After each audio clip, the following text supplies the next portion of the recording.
Good morning, my brothers and sisters. Today is May 26, 2020. It's the 72nd day of the semi-quarantine.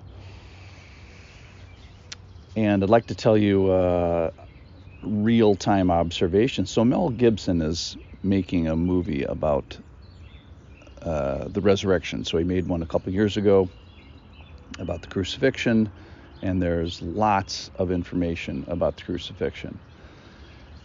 So that was the Friday, the Good Friday, the suffering of Jesus. And then he gets crucified and gets buried before the sunset on Friday night. So he's in the tomb Friday, Saturday, and then the story kind of picks up on Sunday in the Gospels. So apparently the movie already has a controversy because the question is, what happens on Saturday? What does Jesus do for that intervening whole day? And there's very little information in Scripture. Well, the passage we're going to deal with today is, if you are Mel Gibson and his writers, this is one of the passages that you would turn to, because it does give us some information about what there's this other world, an evil world that is going to be punished, that Jesus is going to demonstrate his lordship over, and that is discussed in today's scripture. So we just got done, for those of you that are following along, with Jesus being Lord over winds and waves and creation, and made the point is, if he doesn't demonstrate lordship over that, the whole story is over and Jesus isn't Lord of anything. So now we're going to have the question is, are you Lord over evil, over demons, over a demon possessed or a demon oppressed man? So this is from Luke chapter 8, verse 26.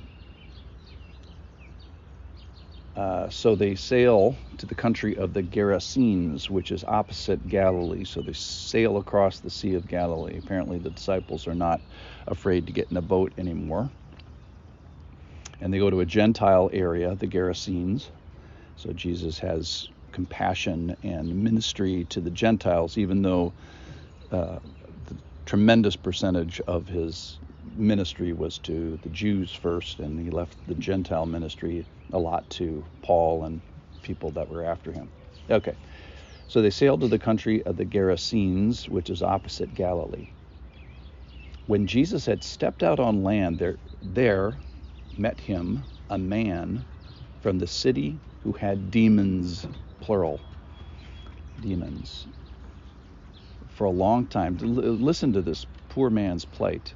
For a long time, he had worn no clothes, and he had not lived in a house, but among the tombs. So it's a nasty set of demons he has. When he saw Jesus, he cried out and fell down before him and said with a loud voice, "What have you to do with me, Jesus, Son of the Most High God? I beg you, do not torment me." And then it tells us what Jesus had done. For he had commanded the unclean spirits, so the spirits described as unclean, to come out of the man. And then again, description of this poor man's life. For many a time it had seized him.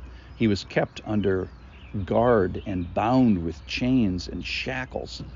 But he would break the bonds and be driven by the demon into the desert. So he lives in the tombs and in the deserts, and he's tormenting not only the man, but the people of the city who happen to respond.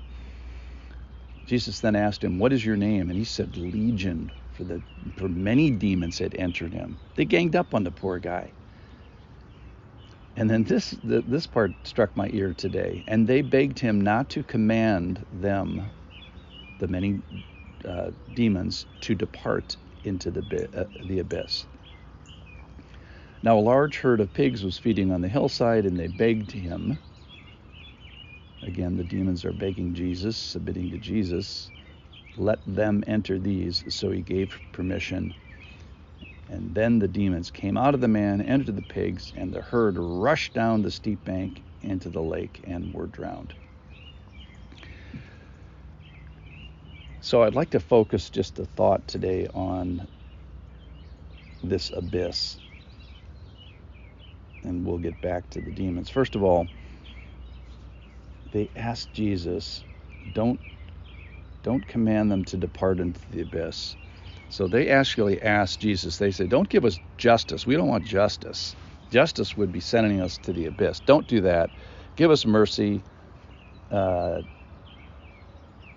something else. And if Jesus commanded them to go into the abyss, we wouldn't see them. Apparently that's what happened with Mary Magdalene and her 7. We don't know where the demons went. But here, in a visual, he gives us an idea.